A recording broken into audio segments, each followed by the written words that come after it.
guys? Welcome back to another episode of Mindset by Gio. Hi guys! We made it to Cuba! Kakaland lang namin dito sa Cuba. And it's about 4 hours yung drive, 4 hours yung flight natin kanina. Their mama and papa. And sasakay pa tayo ng bus bago tayo makarating sa resort na pupuntahan natin. Pero ganito lang yung airport nila. So lalabas ka sa plane and maglalakad ka. Maliit lang yung airport. Let's go inside. Mag-check-in tayo and then mamaya papakita ko sa inyo yung bus. So let's go. From here, sasakay pa tayo ng bus. Ito yung bus natin. It's about an hour 30 minutes yung biyahe natin. Iaatid nila tayo. So yung airport is nandyan lang, sobrang liit lang ng airport nila. Mag-check-in ka lang, kukunin mo yung luggage mo and then lalabas ka na. Tapos paglabas mo ng airport, merong mga nag-aantay na parang mga agent sa labas.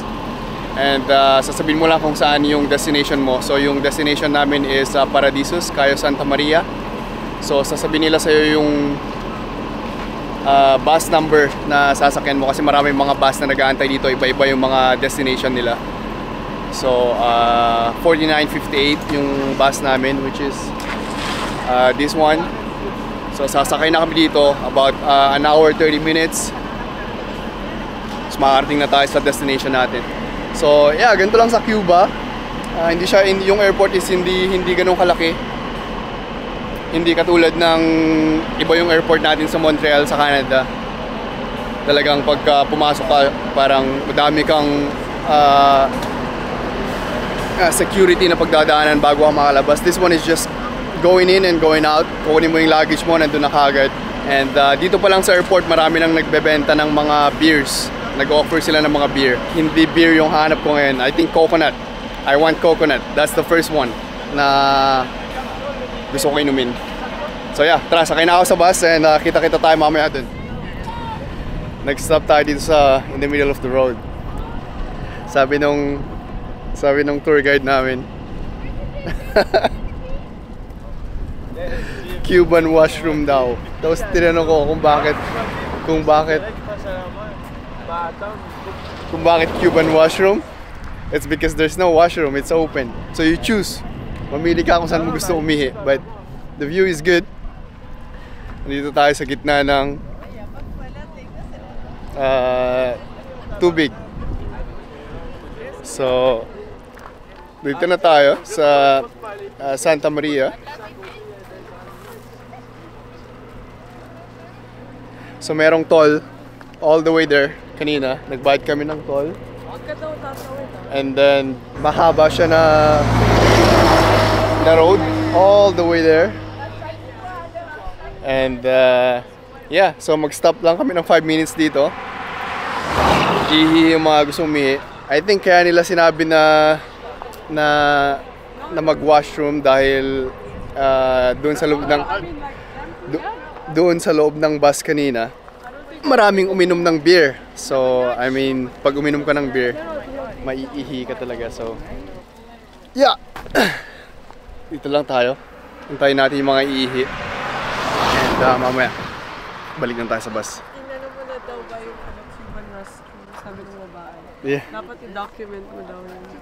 So yun nga, may kausap si Andrea, tinatanong about dun sa Cuban washroom. Oh, it's good, no? Hindi siya masyadong, no, kasi nandito rin tayo sa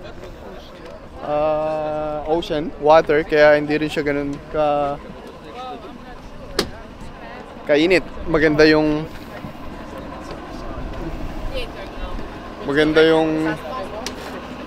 breeze, yung hangin.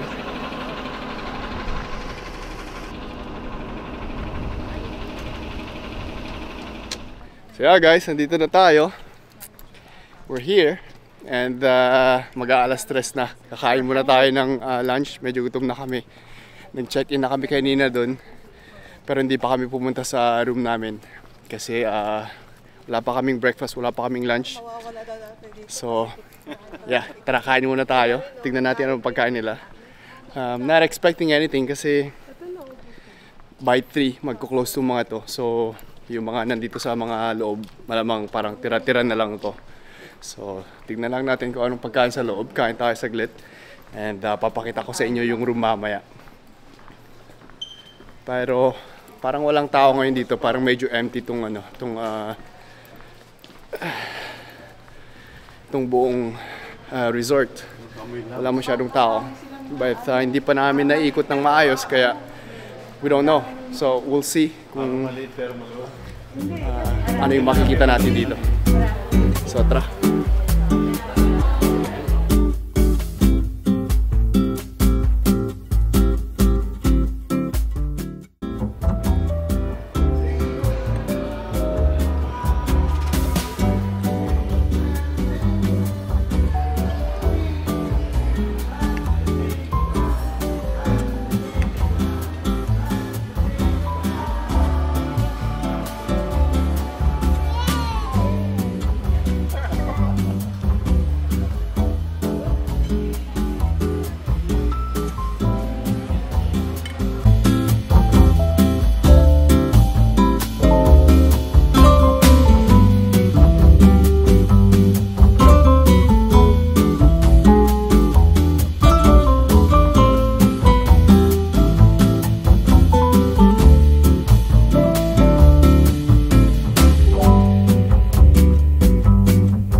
Like I said, hindi ako mag-expect dun sa food kasi magti-3 na. Hindi na masyadong fresh yung mga food dun.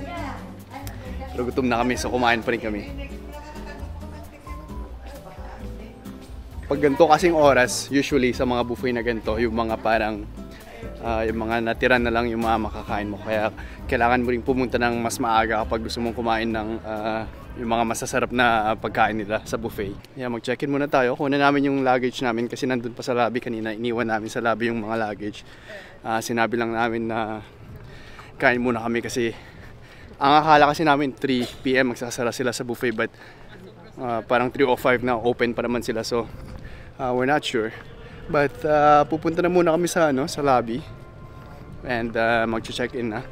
I mean, kukunin na namin yung luggage para makapasok na kami sa room namin. So tara.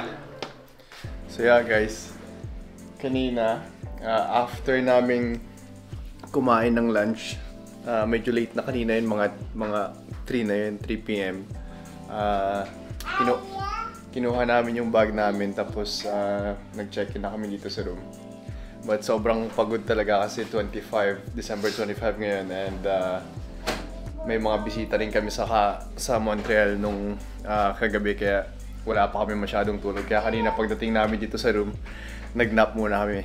Gabi na ngayon, like 6-7 PM today. But ito yung room natin, so basically, so nandyan yung pintuan. Tapos merong maliit na parang desk dito. And meron kayong mini fridge here. Meron silang beer. Meron silang nilagay na beer. Tapos I think merong parang soda, siguro to, lemonade.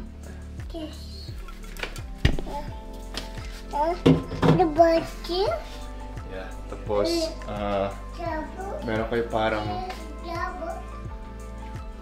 nalagay ng mga damit nyo dito. Nilagay na namin yung mga damit namin kanina. May mga drawers dyan. So, itong parang couch na to, pwede mo siyang extend and gawin mo siyang parang isa pang bed kung hindi kayo kasya. Pero meron kayong isang king size bed dito.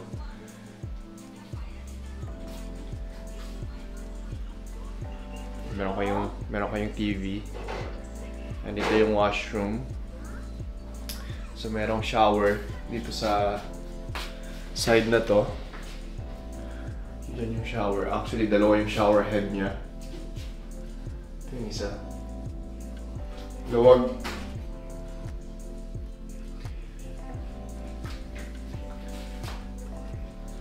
And then, ito yung sink. So, nandito naka-separate yung toilet niya. Meron din siyang pintuan.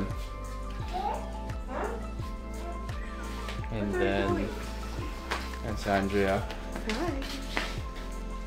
Meron pa kayong isang bathtub dito.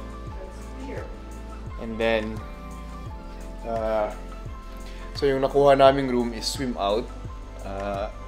Nakakuha si Andrea ng room na 3 na swim out. So, parang same nung room na nakuha namin nung pumunta kami ng Dominican Republic. Swim out din siya.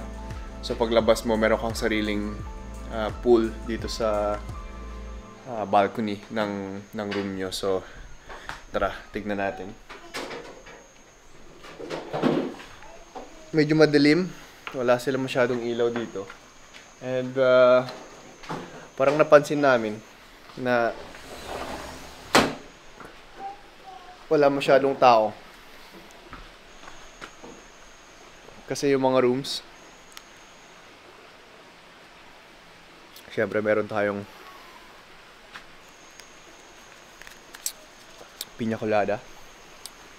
So kung napapansin nyo, so may ilaw dun na part, pero itong buong to is supposed to be rooms. So 1, 2, 3, I think 1, 2, 3, 4 na floors supposed to be rooms.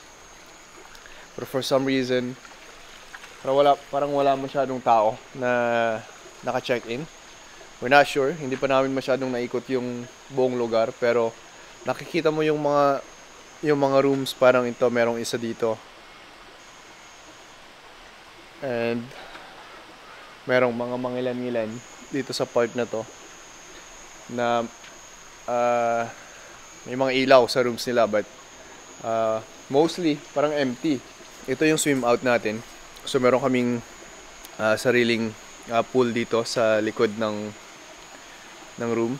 So magsuswimming tayo mamaya dyan, syempre. And yan yung best part kasi pag sarado na lahat ng mga pools dyan, pwede ka pa rin mag-swim dito sa sarili mong pool. And meron na ako papakita sa inyo dito. So malapit lang kami sa snack bar. Merong malaking snack bar dito. And I think isa sa mga main na swimming pools na dito rin malapit sa amin. Papakita ko sa inyo. So itong pool na to is connected siya sa snack bar. And pwede kang mag-order dyan ng mga food, sandwich, saka mga burgers. Inikot ko lang saglit. Tinignan ko yung mga area na pwedeng puntahan. Pero medyo madilim na kanina nung gumising kami. Kaya, yeah. But one thing's for sure. The weather here, it's perfect. Ang ganda ng hangin dito kasi, of course, nandiyan lang yung beach. Hindi pa ako nakapunta sa beach, but naririnig mo yung alon from here. Yung mga waves, naririnig mo yung waves ng dagat dyan. So, kaya yung parang yung hangin na pumupunta dito ngayon, napaka-refreshing. Sobrang fresh na fresh talaga. Kausapin natin yung sa snack bar. Kasi para wala masyadong tao. Tingnan natin kung ako lang ba. What's up, bro? Sure. What's your name? Hector. Hector? Hector, you? Gabriel. Gabriel, nice to meet you. This is Hector. Hola. Hola. There's not a lot of people. Yes. There's not a lot of people here. Oh yeah? We just arrived today. We arrived today. Yes, tonight. You work tomorrow? Yes, tomorrow much people. Okay. Alright, gracias. So ito yung snack bar nila. Kung napapansin nyo, wala din talagang tao. Ayan, kausap ko sa Hector, but yeah, mag-work daw siya bukas. So nandito yung kainan, yung lutuan nila.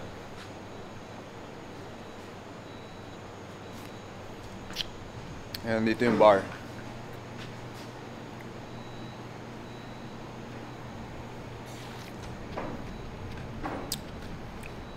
the best.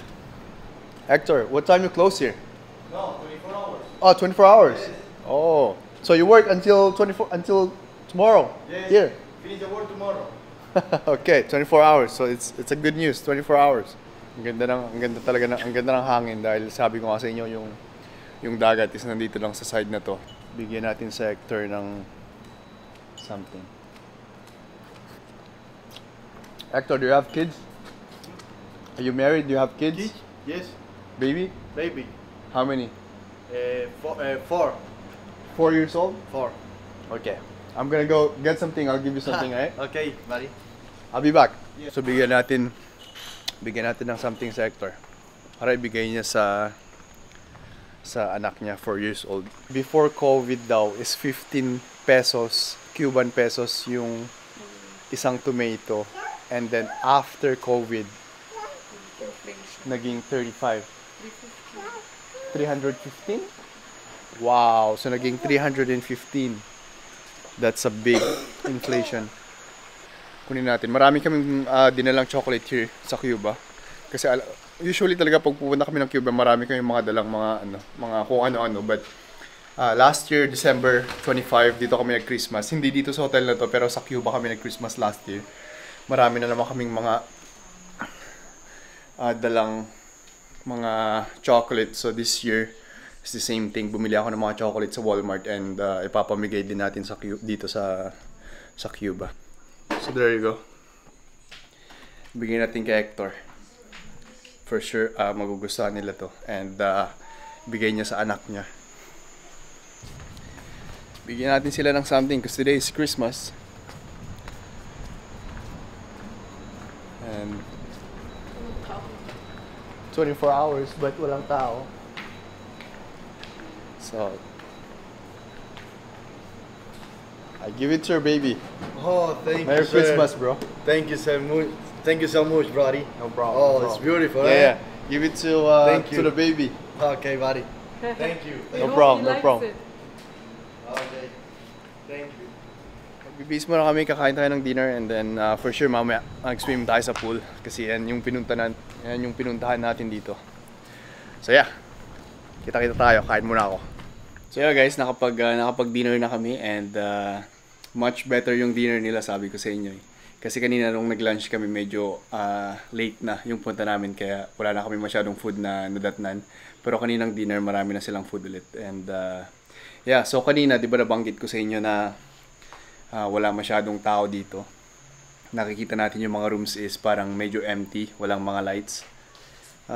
It turns out na itong buong resort pala is so big. Sobrang laki pala nitong resort na napuntahan namin. So, hindi talaga siya fully sold out yung mga rooms, which is siguro dahil yung season rin medyo mahal. So, merong main lobby kanina dun sa kung saan kami nanggaling, kung saan kami pumasok, nag-check-in nung kakarating namin. Pero meron din silang parang lobby / market kasi yung tawag nila eh. Pero nandun lahat ng mga theater and mga yung buffet na kainan nandun na rin. So nandun lahat ng tao and ang ganda ng vibe dun kasi yung mga ilaw tapos yung music tapos malapit ka pa sa beach. So maganda siya. But sobrang luwang nitong resort kaya hindi na puno ng maayos. Nakaligo na si Gio. Nag-swim na siya kanina. Hindi pa ako nag-swim. Nakapag-swim na siya 2 beses. Nag-swim si Gio. But me, I wanna try it kasi hindi ko pa na-try. Ito yung binayaran natin dito kaya kailangan natin i-try. And nag-stay lang kami kanina ng konti dun sa bar sa lobby nila. Nag-uminom kami ng konti tapos nakinig ng music. Meron silang program ng 9:30 pero hindi na namin naantay kasi medyo inaantok na si Gio. And yung mga kasama namin kulang pa rin sa pahinga. So I think babawi na lang muna sila tonight. And bukas makakamasyala naman tayo. Hindi pa natin napuntahan yung beach, hindi ko pa naipakita yung beach sa inyo. And hindi ko pa rin kayo masyadong naikot dito. So ita-try natin yan lahat sa next vlog natin. But for now, maligo muna ako. Tara, samahan niyo ako sa labas.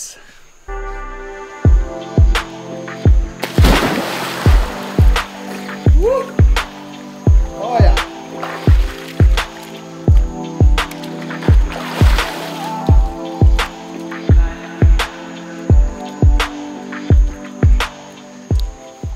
talaga yung binabayaran mo dito, kaya kailangan mo sulitin. Medyo malamig. Sayang wala yung ilaw, mas maganda sana kung meron yung ilaw, but it's alright. It's cold. Medyo malamig din yung hangin dahil nga malapit lang tayo sa beach. But it's good. Meron akong beer dyan, pero maya, kunin natin yung beer mamaya.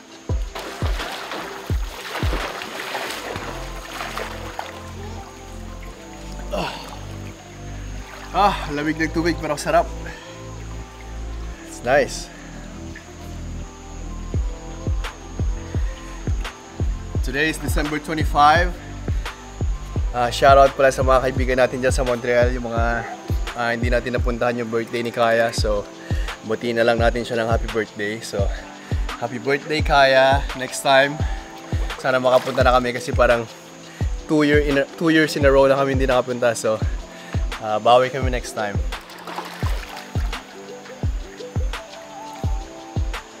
So yeah guys, that's it for today. And try natin ipakita lahat ng pwede natin tignan sa next na vlog natin. Baka hindi pa kami nakapag-book ng excursion. Baka mag-book kami ng excursion bukas. Tignan natin kung ano yung magandang puntahan, kung ano yung magandang pasyalan outside dito sa resort na to. Magbubook kami bukas. May meeting yung Air Canada.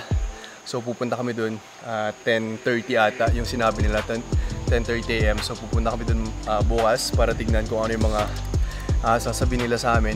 And yeah, titignan natin sa next na vlog yung mga pwede pa nating tignan dito, yung mga beach hindi pa natin nakita. So yeah guys, kita-kita tayo sa next episode ng Mindset Vibe, alright?